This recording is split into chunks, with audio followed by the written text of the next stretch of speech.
Assalomu alaykum, hurmatli tadbirkorlar. Bugun 6-fevral 2026-yil.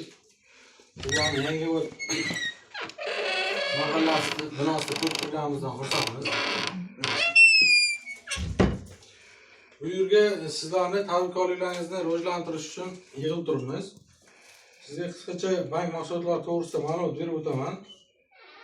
Shunga qarab, o'zlaringiz tadbirkorligingiz qaysi yo'nalishga to'g'ri kelsa, bankka murojaat qilishingiz mumkin. Yordamchi agentimiz mahallaga direktorga banklarga murojaat qilishingiz mumkin. Bugungi kunda bankda o'zidan berilayotgan kreditlarimiz bor. Biznesga birinchi qadam, biznesga ko'mak, mahalla loyihasi, BQ 312, keyin shartlar olinadiganlarga mikroqarzlar, kredit karta turlari bor. Asosan mahalladan olinadiganiga, keyin hokim yordamchi tomonidan ajratiladigan imtiyozli kreditlar ham bor. Chorvachilik, asalarichilik, bog'dorchilik, parrandachilik hamma yo'nalishlariga bor. Biznesga birinchi qadam kiritimiz 4 yil muddatga beriladi, 6 imtiyozlar bilan. 23% xotin-qizlarga, 25% erkaklarga.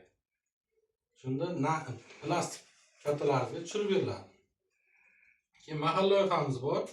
Bu 50 million so'mgacha shaxs kafilligi bilan u 5 yil muddatga 2 yil imtiyozlar bilan beriladi.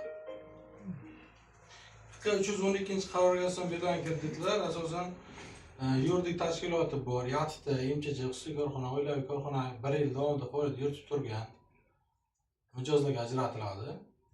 7 yil muddatga 2 yil imtiyozlar bilan beriladi. 100 million so'mgacha garovsiz, 100 million so'mdan oshgani garov bilan ajratiladi.